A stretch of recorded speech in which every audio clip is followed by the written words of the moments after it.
Parshas Vayeitzei contains a weighty 148 verses.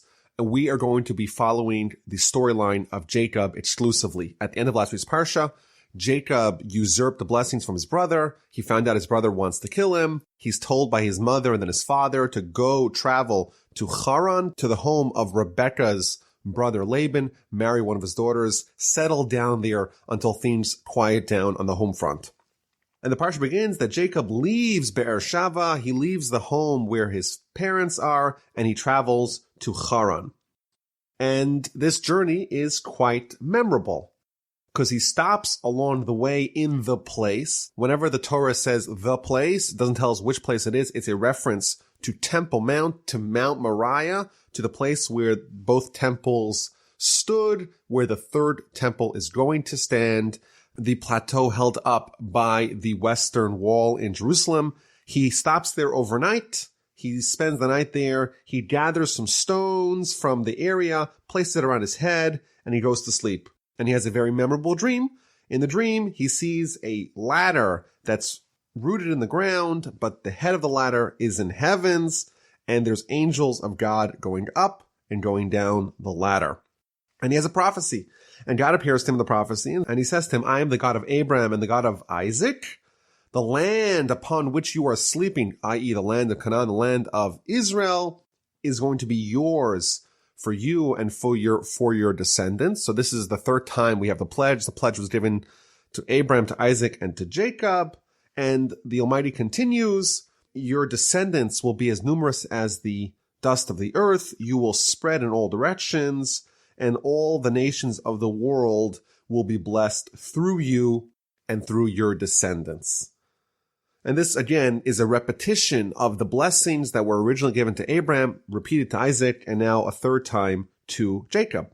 And the Almighty continues, verse 15, and behold, I will be with you. I will guard you in all that you do. I will return you to this land. You're going now to Charan. You're going to spend some time in Laban's home. I'll bring you back. I won't abandon you. I'm going to fulfill my pledges to you. So there's a few things here to analyze. First of all, why is Jerusalem, why is Temple Mount called the place, and it's not identified as Jerusalem by name? There's all kinds of other names given to Jerusalem, to Mount Moriah, to Temple Mount in the Torah, but Jerusalem is not one of them. So, interesting question. The Rambam gives several answers. Number one, he says that if the Gentiles knew the location upon which God was planning to build the temple and be the epicenter of the Jewish people, then A, they would have destroyed it. B, they may have had bloody wars over it. And C, most importantly, the tribes of Israel would have had a war over which tribe is going to have Jerusalem in their portion. And therefore, in order to forestall a potential civil war, because every tribe is going to want to have Jerusalem in their portion, the Almighty did not reveal it until much, much later, until the times of David, hundreds of years after the Exodus. And of course, ultimately, it ends up in the tribe of Benjamin's portion. So Jacob arrives in this place and he spends the night. And Rashi tells us that he prayed in this location, and specifically, he instituted the evening prayer. This is a little bit interesting. Jacob is fleeing from his brother. He's about to travel to the unknown world, and he stops at night and he institutes the evening prayer. And I think this reveals the essence and the power of the evening prayer. In Talmudic literature, our world, or certainly our world when we are quote unquote in exile, is considered a world of darkness. Jacob is now escaping. He's absconding from his homeland. His brother wants to kill him. He's about to engage in a very treacherous relationship with his future father-in-law. And you could maybe argue that this is a period of darkness for him in his life. And amidst the darkness, amidst the despondency, he institutes the evening prayer, the power of which is to infuse life and hope into a very dark world. And Rashi points out a little bit of a nuance here, that when Jacob finally goes to sleep that evening, he takes stones from the place and puts them around his head. Rashi points out a little bit later on, Jacob's going to wake up, and the word in the Torah to describe the stones is now singular. He takes the stone. So somehow, overnight, the stones, the plural, the multiple stones that Jacob placed around his head, transformed into one stone in verse 18, where Jacob takes the stone that he put around his head and he pours oil in it and makes it into an altar. Rashi tells us something very fascinating, that he had placed 12 stones around his head, but in the middle of the night, the stones started fighting, jostling with each other. Each one of them was saying, well, this righteous Jacob, he should lay on me. And the other stone was saying, no, he shall lay on me. And the Almighty made a miracle and fused the 12 stones together and made one big stone. Very interesting imagery here that we're shown by Rashi about what happens to Jacob's improvised pillow. Now, the Ramchal, the great Jewish philosopher and ethicist of the 18th century, he tells us something very interesting. He says that when people are spiritual, then they uplift the world around them and make it spiritual too. You have these rocks. They're ordinary. They're regular rocks. And suddenly they're worried about the spiritual ramifications of upon whose head Jacob is going to lean. Because of the holiness of Jacob, wherever he went, even the things that were previously mundane, they were uplifted and made spiritual. Just an interesting idea here that we see. Now, one of the commentaries asked an interesting question. After all these stones were fighting. Each one of them wanted to have Jacob rest his head upon that stone. So what the Almighty do? The Almighty fuses the stone into one big stone. Well, how does that solve the problem? Even though they're all one stone, Jacob has to have his head on one part of the stone. And therefore, the competition, the fighting between the stones should continue.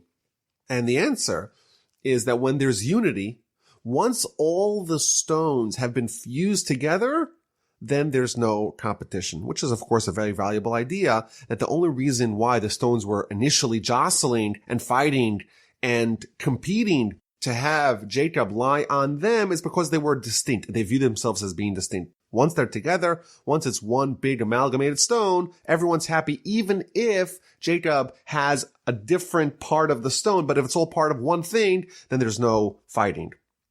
Now, if you read the verses critically, you'll notice that Jacob heads towards Charan, towards the house of Laban, and then suddenly he decides to end up in a different place, to end up and spend the night in Temple Mount. Rashi tells us actually how he ended up there. Initially, he went past Temple Mount and was already in Charan. And then he stopped and he reflected and he said, I made a mistake. Abraham, he prayed on Temple Mount. Isaac prayed on Temple Mount. And I never went to pray there. So he turned around and he was inspired to go back to Temple Mount and to pray. And the Almighty made a miracle that the way was expedited, that he was able to fast forward his way to get there really quickly. So there's two interesting points here that Rashi is conveying. Number one, that the Almighty didn't give him this inspiration. He initially passed by Temple Mount. He didn't think about stopping there, and the Almighty didn't stop him. Because if someone is not personally inspired to do something, then the Almighty is not going to inspire them. However, once Jacob makes the first step to say, oh, I made a mistake. I should have stopped there. I should have prayed. He turns around and heads back to Temple Mount. The Almighty will help expedite it. And as a result, he got all these amazing eternal blessings. The Almighty tells him he's going to watch him and guard him, and he'll proliferate in all different directions. He'll have the land of Israel. His descendants will be like the dust of the earth. It's possible that had Jacob not been inspired to turn around and say, oh, I should go there and I should go pray, he would not have gotten all those amazing eternal blessings for him and for the Jewish people. And the Torah stresses that his prophecy was amidst a dream.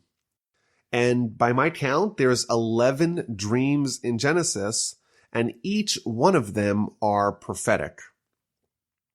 Now, the Talmud tells us that in general, dreams may have a smidgen, an inkling of prophecy. It's 1/60th by the Talmud's calculation. And the average dream is still 1/60th of prophecy.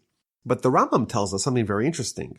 He says that all prophets only experience prophecy in a dream-like trance. All prophets, with the exception of Moses, are not fully awake when they absorb the prophetic message. And the idea behind that is very powerful. When you are going to communicate with God, you're not talking to God via your body. It's your soul that's capable of prophecy. And the body, in fact, is an inhibitor. And therefore, the only way to batter through the resistance of the body resisting prophecy is that it needs to be lulled into sleep, to become unaware of its surroundings and allow a window, a void through which the soul can have its prophecy with God. And the nature of the prophecy is that he sees a ladder, and the ladder's roots are in the ground, but its head, its top, is in the heaven. And there's all kinds of homiletic interpretations here to this path to greatness that's evident in the ladder. So just to share a few of these ideas. Number one, that our ascent to spiritual greatness is modeled after a ladder. Like we're climbing to heaven one rung at a time. With each step, with each movement towards God, towards the heaven, we get the opportunity to move on to the next step and so on. And of course, we don't try to jump too many steps at once. If you try to conquer the whole ladder at once, you'll fall down, you have regression. That's one idea. Another idea we'll find in the more Kabbalistic sources that a ladder is modeled after the soul. You know, we have a soul in our body, and that essentially means that the soul is rooted to the ground, to the earthly world. It's bound to the body. But like the ladder, like this ladder in Jacob's dream, part of the soul is still in heaven. Its roots, its spiritual roots, are from above. And the soul is kind of straddling both worlds. Its homeland, its origin is in the spiritual world, and it is drawn into our physical body. One more idea from this ladder, Jacob sees in the ladder angels going up and angels going down. And these two are the models of our pursuits of greatness. There's the angels going up, and then there's the angels going down. We could take the holiness and draw it from above, like the descending angels. We have angels from heaven, and we bring them down to us. That's one model of achieving greatness. And then there's a second model, which is the angels going up, the ascending angels, to uplift what is low, to take what is here and bring it up. Alternatively, there's to take what's up and bring it down. So Jacob wakes up after this amazing dream and these amazing prophecies, and he realizes the seriousness and the holiness and the hallowedness of this place. He gets frightened. He says that had I known that this place was a place of holiness, I wouldn't have gone to sleep there. And he labels it the gate of heaven, the Shar HaShamayim, the entrance for heaven. Says Rashi something very fascinating. Prayer, in order for it to go to heaven, has to first travel to Israel, to Jerusalem, to the Temple Mount, and that is the portal to heaven. If someone prays in Houston, Texas, or in Canada, or in Hawaii, their prayer has to travel to Israel, to the gates of heaven on Temple Mount, and only from there could it go up to heaven. Jacob wakes up in the morning. He takes the stone that was around his head, the improvised pillow. He makes it a pillar. He pours oil on it. He renames the place Beth El. The Talmud points out that Abraham, Isaac, and Jacob each had a name for this location. Abraham called it a mountain. Isaac called it a field. Jacob called it a house, a home. Says the Talmud, Abraham's name refers to the first temple. Isaac's name refers to the second temple.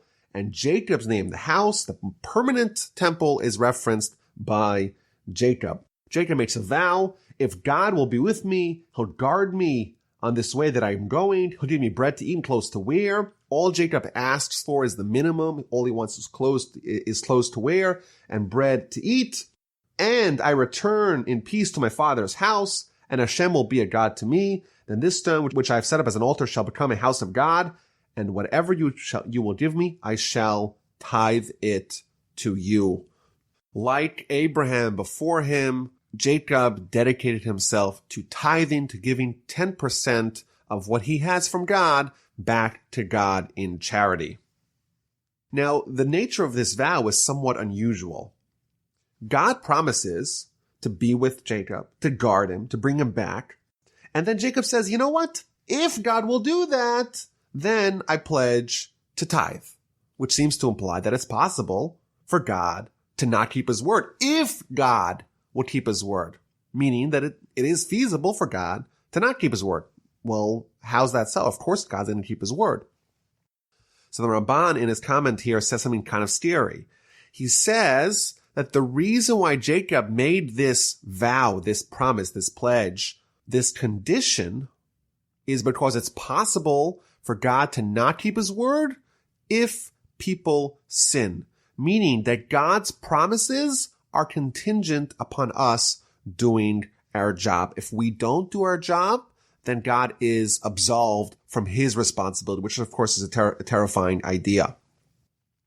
Chapter 29 begins with Jacob leaving Temple Mount and heading to east and arriving in the hometown of Laban, his uncle.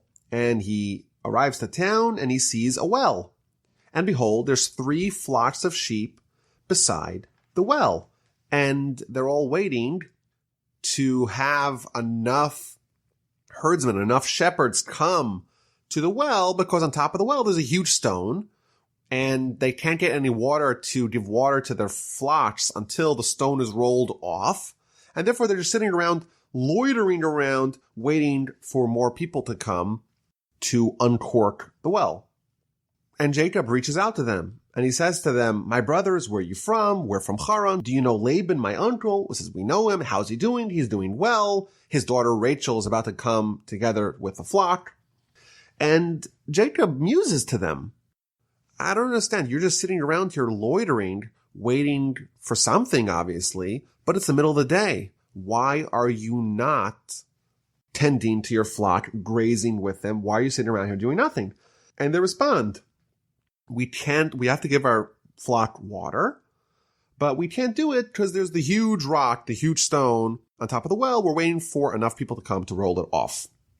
Now, it's kind of interesting because last week we had another episode with the wells that Isaac dug, the 3 wells. And here we see another very long and almost tangential story here where Jacob is now meeting with the well and there's 3 flocks waiting for the water to be uncorked. Very strange episode. And again, the Ramban explains that this is a reference to the temples. The well, that's the temple. The 3 flocks, the 3 shepherds with their flocks are a reference to the 3 festivals. There's 3 festivals when all of Israel goes to the temple in a pilgrimage. The water that's in the well is the experience of drawing holiness from the temple on the festivals. And the stone, that means that there's 3 times a year where the water is available for everyone. And then after the festival's over, it gets covered with a proverbial stone. You have to wait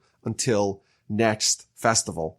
So again, we see how the commentaries show us a deeper layer in what seems to be incidental episodes of the forefathers in Genesis, that it's really referencing to very important ideas that are relevant to the whole nation.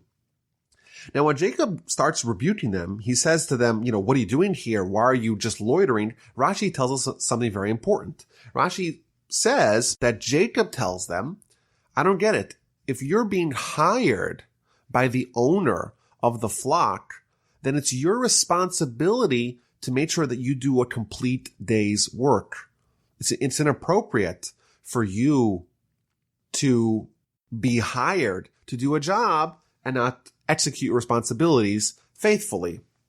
And this seems a little bit odd. Jacob arrives in town and he meets people And he asks a few preliminary questions and right away begins to seemingly attack them. He's saying, what are you doing? You're being dishonest. What's going on over here? So the commentaries explained that Abraham, Isaac, and Jacob, these people are totally intolerant of evil and of dishonesty. And therefore, if Jacob sees something that he finds as inappropriate, it's improper for him to sit back and to absorb it and to be complacent. He has to react. And right away, he says to them, don't be dishonest. If you're being hired for a job, do your job. As he is speaking to the herdsmen, Rachel arrives. She was a shepherdess working for her father. Jacob sees her, and he sees the flock of Laban, his uncle. He right away runs over to the well, pushes off the stone with his own hands. He was obviously very strong. And he gives water to the sheep of Laban, his uncle. He walks over to Rachel, his first cousin. He kisses her. He starts crying. And he tells Rachel that we're first cousins, we're relatives. He is Rebekah's son. And she runs and tells her father. Why does Jacob cry when he sees Rachel? So Rashi gives us two reasons. Number one, because Jacob foresaw prophetically that he's going to marry Rachel, but he's not going to be buried next to her. In the cave that we spoke about 2 weeks ago, Jacob's going to be buried himself, but his other wife, Leah, Rachel's sister, is going to be with him, buried next to him. Rachel's going to be buried somewhere else. And therefore he starts crying about that because he's not going to be buried next to her. And this seems a little bit unusual. Jacob meets his wife for the first time. And the only thing he thinks about, or one of the first things that he thinks about, is the very distant future when they're going to be buried. He's not going to be buried together. So even though Jacob's able to understand things prophetically and be able to see the future to a certain degree, it seems odd that the very nascent stages of the relationship, he just met her. He's already worried about where they're going to be buried. It seems kind of unusual. And perhaps the answer is that according to Jewish philosophy, marriage is an eternal union. It's a union that's not only a bond of the husband and wife while they are alive, it's a package deal. Even once they pass, even once they move to the spiritual world, husband and wife are together. So for example, in a few weeks, we'll read about Joseph, Jacob's son, and the wife of Potiphar, a woman that tries to seduce him. And Rashi there tells us he refuses on two fronts. He doesn't want to be with her in this world, and he doesn't want to be with her, bound up to her for eternity.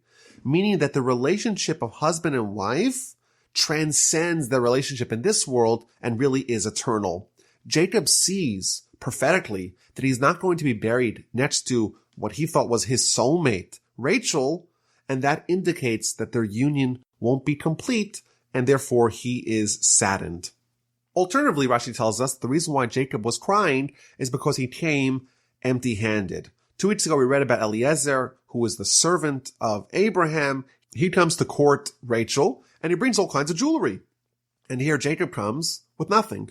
Why did Jacob come empty-handed? So Rashi says something very fascinating. Eliphaz, the son of Esau, was sent by Esau to go murder Jacob. So Jacob was laden with all kinds of jewelry, and Eliphaz comes and upon the instruction of his father is about to kill Jacob. But Eliphaz was very disturbed by this. He didn't want to kill his uncle Jacob. But he was between a rock and a hard place. On one hand, he didn't want to kill his uncle Jacob. On the other hand, his father Esau told him to go kill him. So what did he do? So Jacob came up with a loophole, with a solution. He says, and this is recorded in the Talmud, if someone is poor, if someone is destitute, well then it's considered as if they're dead. On a certain level, they are lacking life. And therefore Jacob advised him, take all the money that I have, take all the jewelry that I have, and then it's considered as if I'm dead, and therefore I'm still alive, but you could go tell your father, you know what, I killed him on a certain level. And that's what happened. And therefore Jacob arrives, and he's penniless. And he's sad because he wasn't able to offer to his prospective bride, Rachel, what he believed she deserved. One of the commentaries suggests something very interesting. Jacob's crying because he's not rich or he's penniless. Is that something that someone like Jacob should really be worried about? Why is he so disturbed that he's coming empty-handed? And the suggestion was that, Laban and Rebekah, these are two siblings living not only in opposite sides of the world, but on opposite sides of the spiritual spectrum. You have the idolatrous family, Laban's family, and you have the religious, the monotheistic family of Rebekah in Israel. Jacob is worried that people will have a certain stigma about the people who are more religiously inclined, more monotheistic, that they're not successful. They're not able to carry their weight. And they're poor. They don't have their affairs in order. That is a certain criticism that could be levied, and maybe still is today levied, on the people that are more focused on the spiritual world, but they're not put together. They don't dress well. They're not financially adept. That's a common criticism even today. Jacob was worried about the implications of that criticism, this idea that he could be maligned for his arriving empty-handedness and what that may say in the eyes of the onlookers about what living in a more spiritually inclined world does to you. It's like you have to forfeit. And Jacob's, no, you don't have to forfeit. Isaac is the most spiritually advanced person in the world and the richest person in the world. And that's really the way it could be. Maybe it ought to be. You don't necessarily forfeit anything substantial really by embracing the spiritual world. In the end, you have it all. When Jacob was not able to demonstrate that, he was saddened and he cried about the misconceptions that could be drawn from that reality.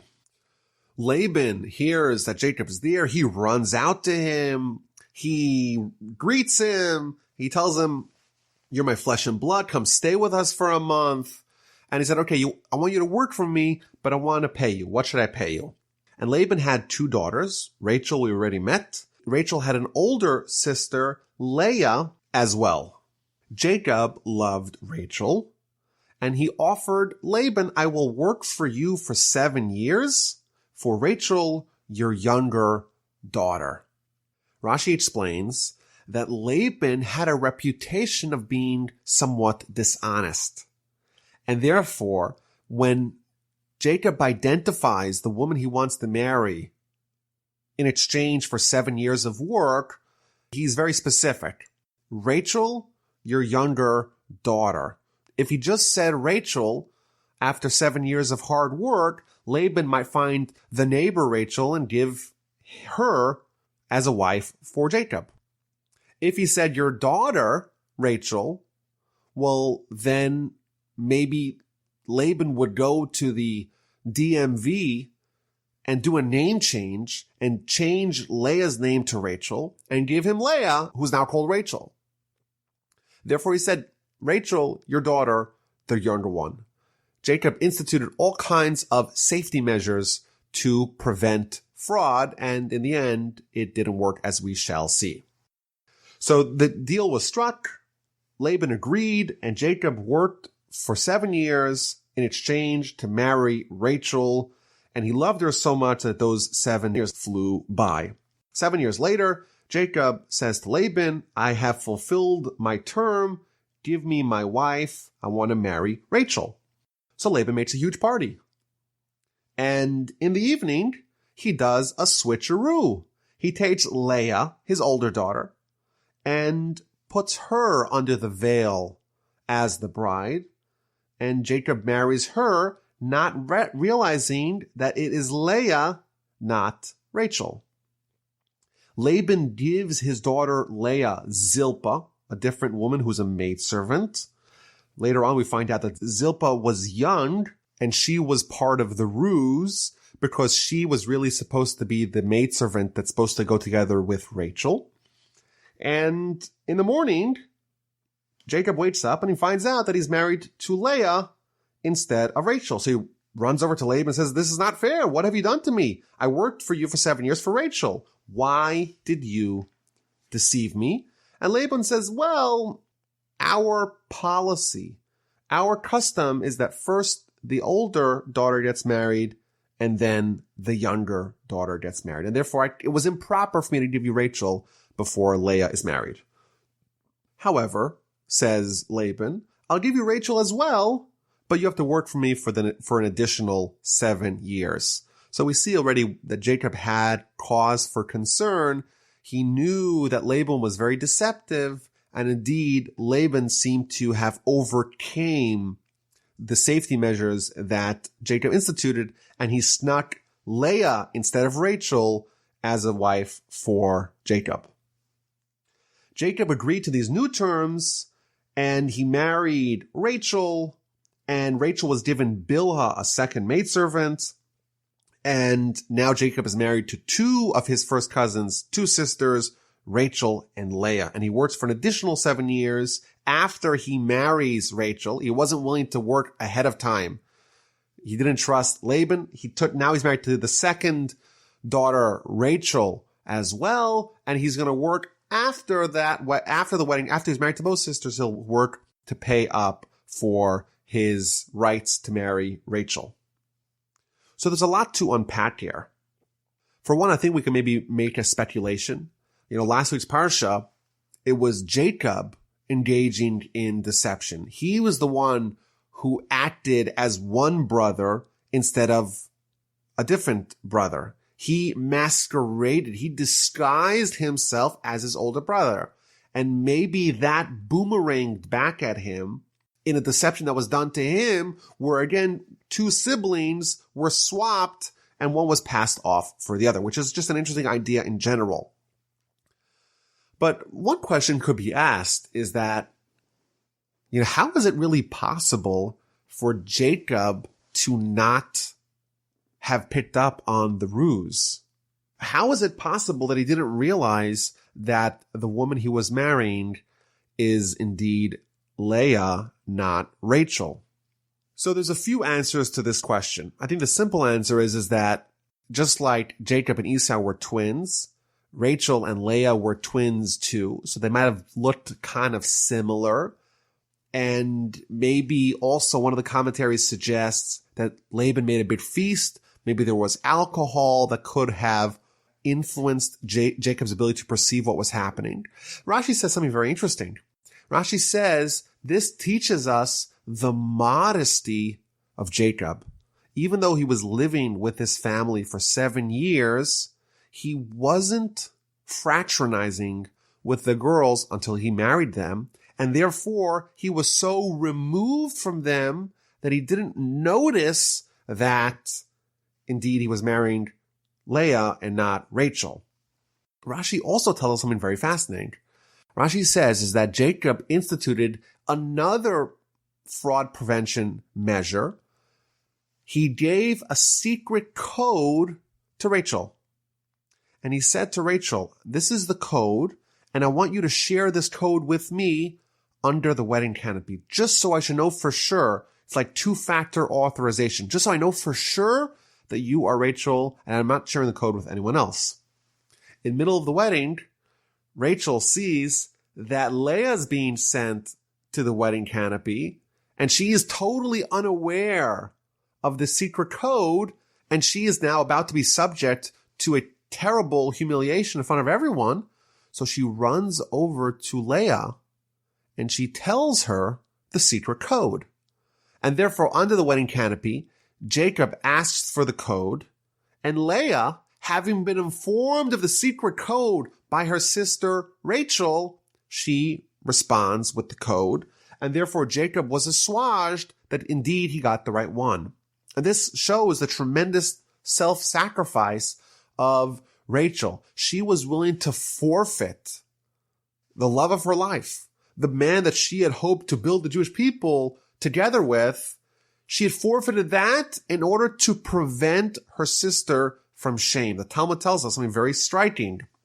It's preferable for someone to throw themselves inside a fiery furnace to kill themselves, in effect, to not whiten the face of their fellow publicly. To avoid shaming someone else, you're even supposed to maybe even kill yourself.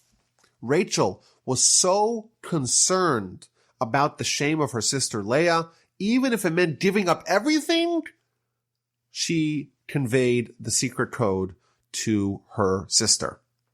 Jacob finds out about what happened, and he says to Laban, "What is this you have done to me? Was it not for Rachel that I worked for you? Why have you deceived me?"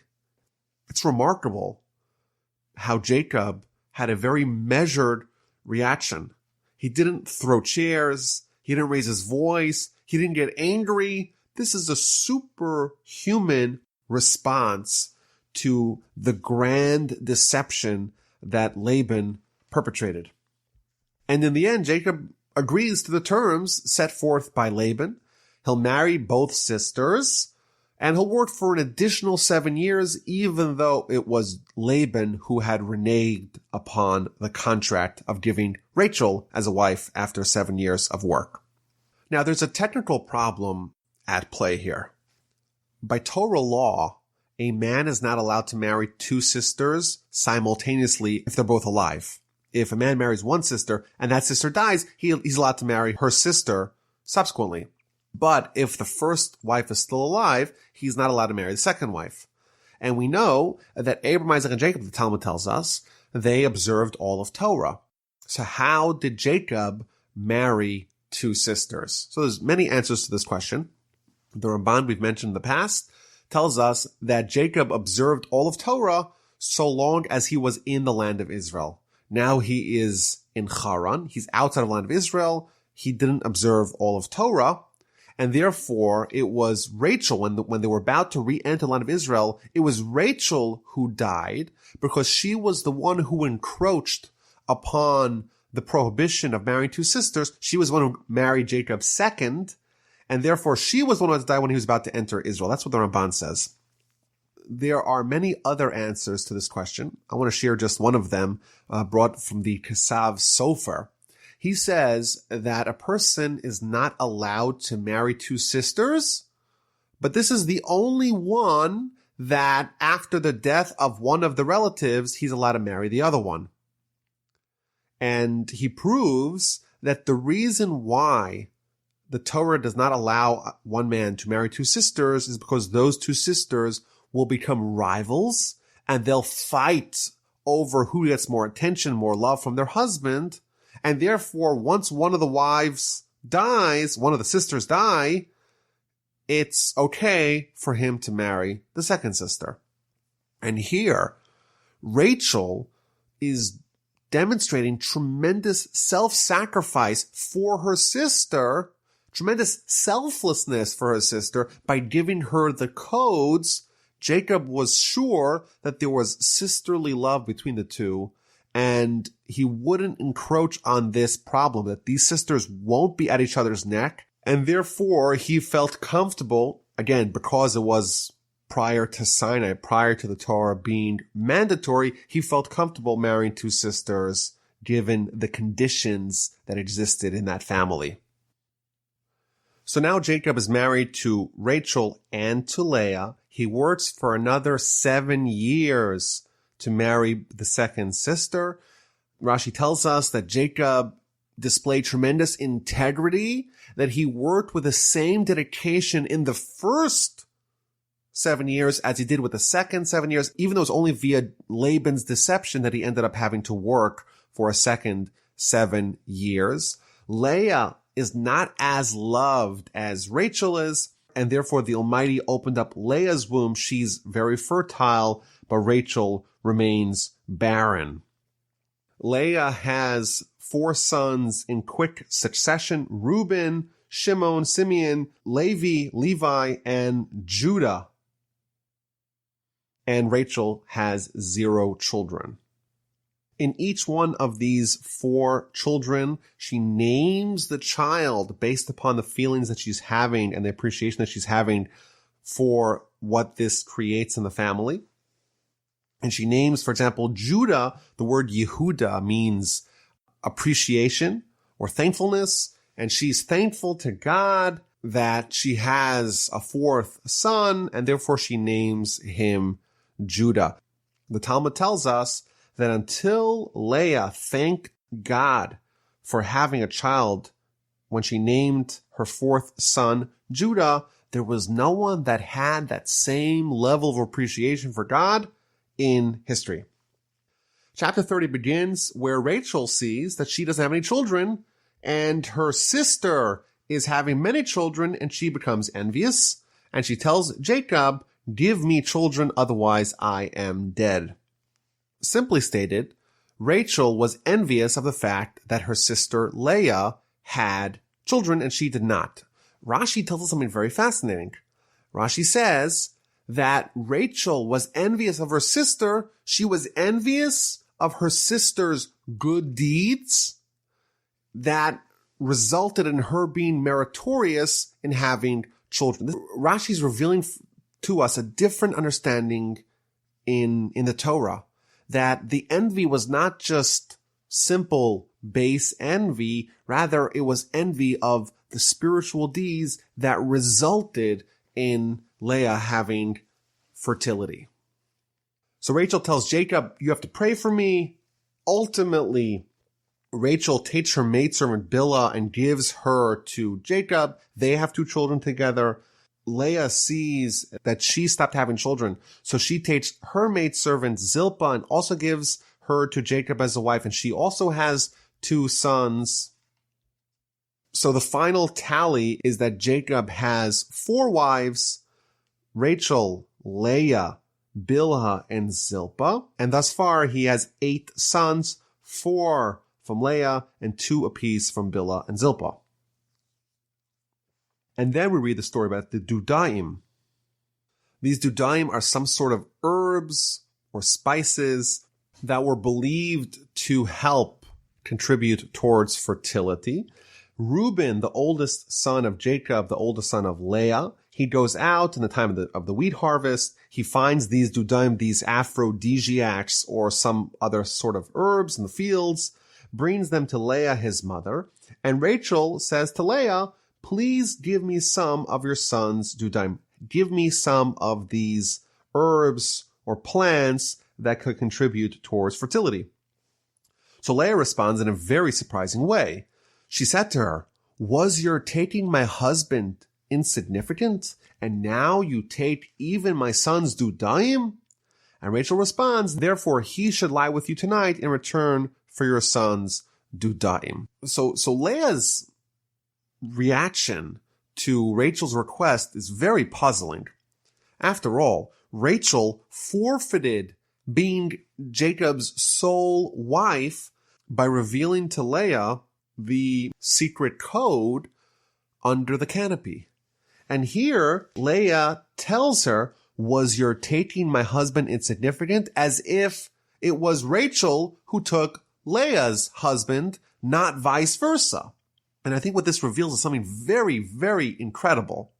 Rachel, when she revealed the secret code to her sister Leah, she didn't reveal to her that really she was supposed to be the wife of Jacob. She conveyed it to her sister Leah as if she was the messenger. "Oh, Jacob wanted me to send you this secret code."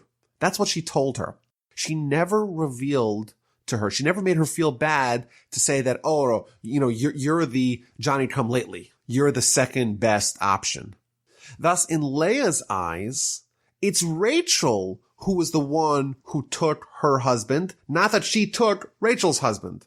And this, I think, shows us the greatness of these women. First of all, it shows us incredibly how Rachel was able to not only forfeit her husband's sole attention and focus, but also that she never rubbed this in the face of Leah. Leah never knew what we know, that really she was not intended for Jacob. That's number one. But this also shows us Leah's greatness, that she held out until now. When Rachel asks for the dudaim, she explodes. And she says, "Was it not enough that you took my husband? Now you want to take even this from me?" In her eyes, she was always the one who was intended for Jacob. And the fact that Jacob ended up marrying Rachel was her forfeiture of Jacob to her sister. And therefore, she's so incredulous when Rachel is making this unwarranted request.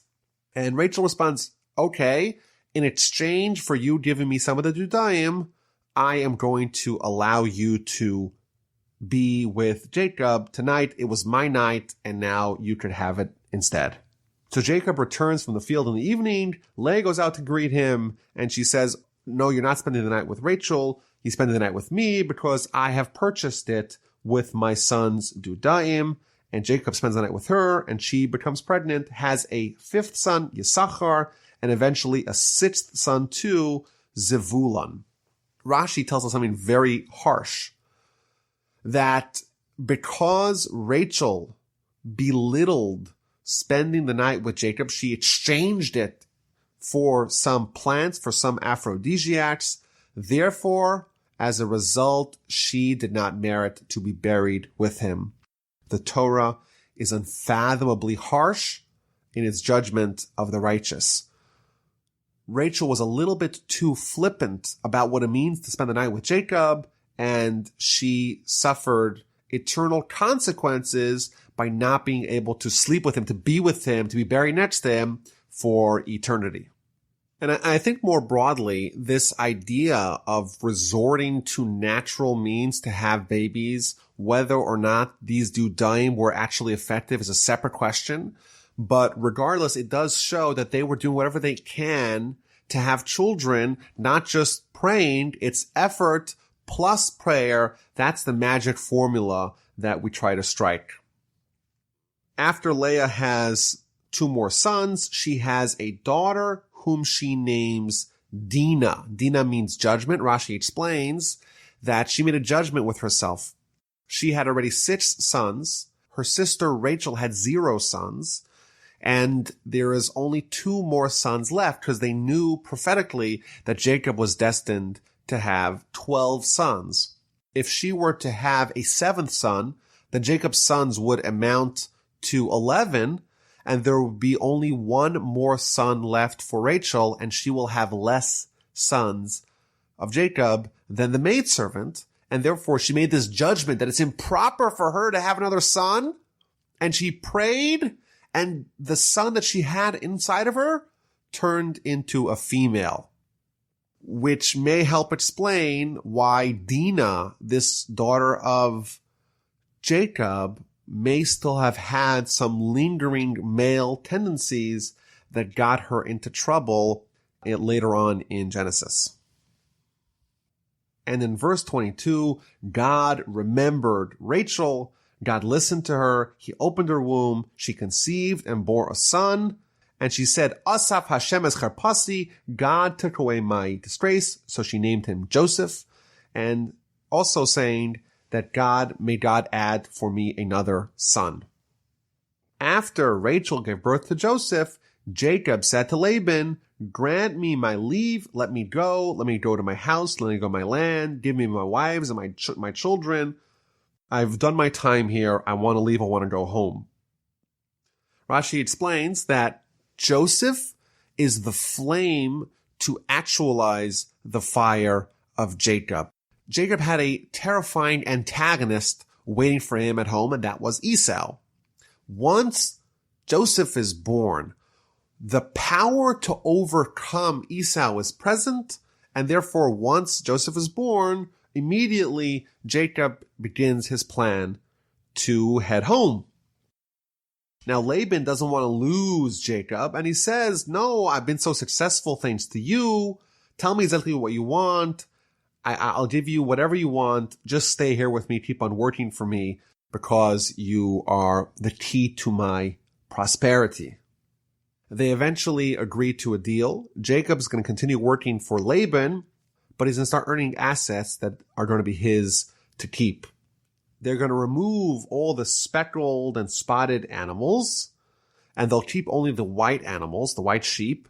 But all animals that are born with speckles and with spots, i.e. all animals that buck the genetic trend, are going to be given to Jacob. Laban was thrilled with this suggestion. They remove all the ringed and spotted and speckled goats. All Jacob has under his watch are the white animals, and Jacob outfoxes the wily Laban. he manipulates the breeding environment of these animals, and they begin to all produce speckled and spotted animals. And eventually Laban gets sick and tired of that. He changes the terms again and again and again, up to 100 times. And regardless of what Laban does, Jacob becomes increasingly more wealthy and more prosperous. Chapter 31 begins. Jacob hears the words of Laban's sons. Everyone's starting to complain. Jacob has taken all that had belonged to our father. Now Jacob is wealthy and Laban's becoming poor. Jacob realizes that the conditions are not ideal for him to stay with Laban. In addition, the Almighty appears to Jacob and tells him, return to the land of your fathers and to your native land, and I will be with you. So Jacob has 4 wives, 11 sons, 1 daughter, a tenuous relationship with his father-in-law, who's also his employer, tension that exists with him and his brothers-in-law, the brothers of Rachel and Leah. And God says to him, okay, it's time to go back to the land of Israel. How does he get his wives on board? So Jacob calls and summons Rachel and Leah to the field, and he tells them, things aren't great. I worked for your father with all my might, but your father mocked me, and he changed my wage 100 times. But God did not permit him to harm me. Whatever Laban tried to do to harm me, God did not allow. And God took your father's livestock and gave it to me. But also, God appeared to me in a dream and told me, go back to the land of Israel, to your native land. That's Jacob's pitch to his wives, Rachel and Leah. And Rachel and Leah respond, have we then a share and an inheritance in our father's house? We're considered by our father to be like strangers. He has sold us. He'll take away all that we have if he could. All the wealth that God gave you and took away from him really legitimately belongs to us. But ultimately, whatever God tells you to do, you should do. So this is a little bit of an unusual back and forth. If God tells you to go to the land of Israel, well, that's it. End of story. You know where you need to do. You have to go to the land of Israel. Yet when Jacob conveys the message to his wives, he begins by saying, it's a very hard environment for me here. And he outlines why it's very difficult. And only then does he drop the bomb and say, God tells me to leave. And in addition, when they respond, they too outline why it's not ideal for them. And then ultimately they tell him, whatever God has said to you to do, you should do. So in last year's version of the Parsha podcast, I spoke about this idea at great length, but here we see a concept of how we're supposed to overcome challenges. To leave with such a family with 12 children, 4 wives, all kinds of assets, to leave and move to a foreign land is very difficult. But God tells you to do it, you got to do it. However, you could use this tactic to overcome the difficulty by minimizing the difficulty, by remembering, well, how good is it really over here? It's actually pretty difficult. And once you remember that, you're actually making it much easier for you to do what you need to do by minimizing the difficulty. So Jacob does that in his initial communication with his wives, and his wives respond with that as well. They minimize the difficulty, but ultimately they want to do the will of God. So they agree upon a plan to gather all their stuff and to leave and escape from Laban to travel back to Isaac in the land of Canaan. Laban went to shear his sheep, and Rachel takes this opportunity to steal his idol, his teraphim, and Jacob takes his whole family with all their possessions, and they escape without telling Laban. They start fleeing east in the direction of Mount Gilead, and eventually Laban finds out what happens. So he starts pursuing Jacob and his caravan. And eventually, after 7 days, they catch up to them. And there's a standoff Jacob with his whole family on one side, Laban with his contingency on the other side. And God appears to Laban in a dream and tells him, don't you speak with Jacob, not good, not bad. Don't mess with Jacob. Eventually they meet, and Laban confronts Jacob. What have you done that you have deceived me and led my daughters away like captives of the sword? Why have you fled so stealthily and cheated me? You should have told me before you're going. We could have had a huge goodbye party. You didn't even allow me to kiss my children, my grandchildren. And also, he ends off his tirade, why did you steal my idol? So Jacob responds, and he tells him, well, I didn't tell you I was going because I thought perhaps you might steal your daughters from me. And then on your second point that I stole your God, no one stole your God. With whomever you find your gods, he shall not live. And of course, Jacob did not know that Rachel indeed had stolen them, and she still had them. And in fact, Rashi tells us that because Jacob had cursed whomever was holding the idolatry, that's the reason why Rachel would soon be dying.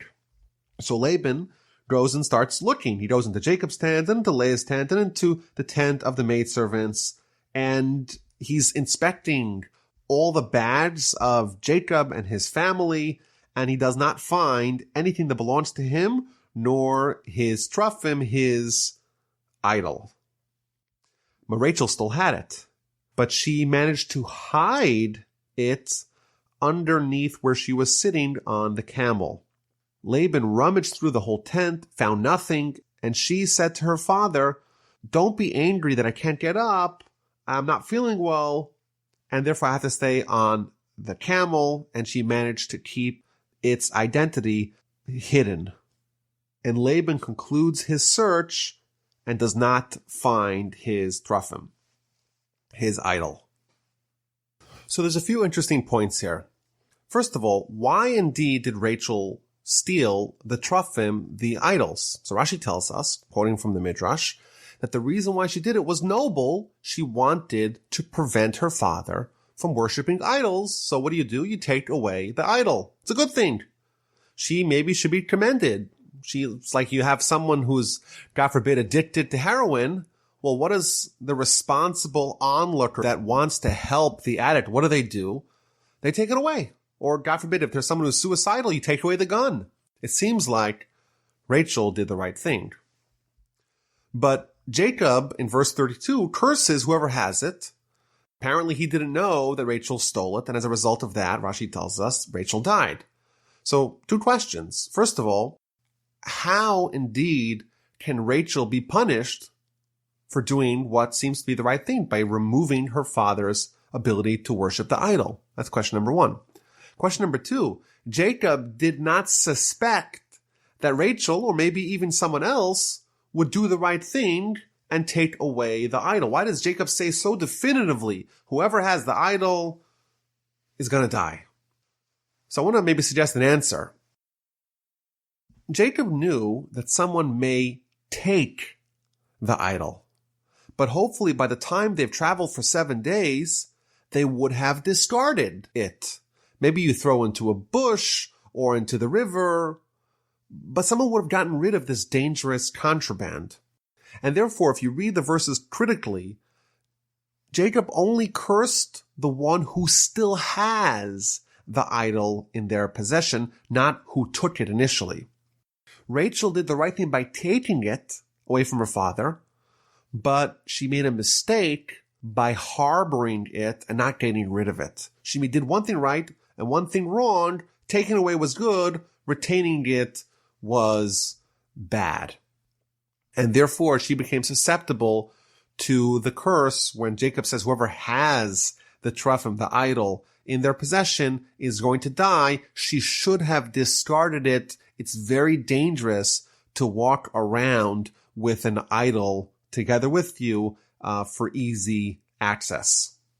After Laban comes up empty-handed, Jacob launches a legendary attack on his father-in-law, Laban. Verse 36, then Jacob became angered, and he took up his grievance with Laban. Jacob spoke up and said to Laban, "What is my transgression? What is my sin that you have hotly pursued me? When you rummaged through all my things, what did you find of all your household objects? Set it here before my kinsmen and your kinsmen, and let them decide between the two of us. For 20 years I've been working for you. Your animals never miscarried. I never ate any of your animals from your flock. If an animal got injured, I absorbed the loss. If it was stolen, if it was injured by day or by day scorching heat consumed me, frost by night. I lost sleep over your animals. For 20 years I have been in your household, 14 years for your 2 daughters, 6 years for your flock. You changed my wage 100 times, and if not for the fact that the Almighty was watching over me, I would have totally been empty-handed, have nothing to show for my 20 years of hard work for you. God saw my wretchedness and the toil of my hands, and he admonished you last night." Jacob levies a scathing attack on Laban for his egregious mistreatment of him. And Laban responds in verse 43, "Then Laban spoke up and said to Jacob, the daughters are my daughters, the children are my children, the flock is my flock, and all that you see is mine." Laban is completely unreasonable. There was no one to talk to. Jacob outlined logical arguments of why he was mistreated, and in a completely disingenuous way, Laban totally disregarded all of Jacob's arguments. The sons are mine, the daughters are mine, the flock is mine, everything is mine. And we see sometimes that sometimes there's going to be a conflict, and one side is not willing to listen, and no matter what you say, no matter how clearly you outline your arguments, no matter how clearly rational and intellectually sound they are, it doesn't matter. If the other side is unwilling to listen, unwilling to hear, no matter what you say, you may not be able to penetrate that. And Laban continues and proposes a truce, a treaty. "Yet to my daughters, what could I do to them this day, or to the children whom they have borne? So now come, let's make a covenant, I and you, and the Almighty should be a witness to me and you." They take a bunch of stones, they build a monument, they pledge to each other that neither of them will cross this DMZ to harm the other. They make a feast, they break bread, they spend the night together, and in the morning, Laban departs back to his homeland. He kisses his sons and his daughters, he blesses them, and Jacob continues along the way. As he's about to arrive in the land of Israel, angels appear to him. Now the angels of Israel are there to accompany him. He spent 20 years together with Laban. He managed to survive and thrive under those very treacherous conditions. Now it's time for him to head back to Israel and to face the music with Esau, the brother, still hell-bent on killing him. And their interaction is going to dominate the beginning of next week's Parsha, Parshas Vayishlach.